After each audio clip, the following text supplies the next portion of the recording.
আসসালামু আলাইকুম গাইস, কেমন আছো সবাই? বাসায় কেউ মাছের লেজ খেতে চায় না। আমি বুঝি না মাছের লেজে কি সমস্যা, তাই মাছের লেজ দিয়ে একটা রেসিপি করব। কেউ বুঝতেই পারবে না যে এগুলো মাছের লেজ ছিল নাকি মাছের ফিস ছিল। আমি মাছের লেজের সাথে কিছু ফিজও দিয়ে দিয়েছি, কারণ মাছটা কম হয়ে যাবে তার জন্য। আমি মাছগুলোকে গরম পানিতে সিদ্ধ করে উঠিয়ে নিচ্ছি, এরপরে কাঁটাগুলো বেছে নেব। পাতিলে তেল দিয়ে দিয়েছি, এরপর দিয়ে দিয়েছি পেঁয়াজ কুচি। পেঁয়াজগুলোকে একটু নেড়ে ছেড়ে নেব।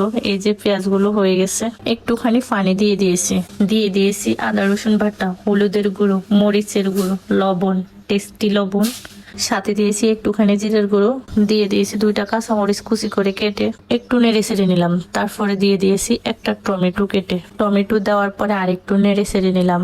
এরপরে দিয়ে দিলাম কাটা বেছে রাখা মাছগুলো কিছুক্ষণ নেড়ে ছেড়ে নিয়ে তারপরে দিয়ে দিলাম একটুখানি পানি।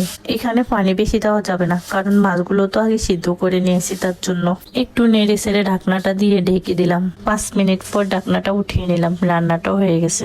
আর একটু নেড়ে ছেড়ে শুকনো করে ঝরঝরা করে নিতে হবে। আমি রেসিপিটা করেছি সুরমা মাছ দিয়ে, আপনারা যে কোনো মাছ দিয়ে করতে পারেন। বাচ্চারা মাছ খেতে পারে না কাটার জন্য, এভাবে রান্না করে দিলে বাচ্চাদের আর কাটা বাছার কোনো ঝামেলাই থাকবে না। ওকে, আল্লাহ হাফেজ।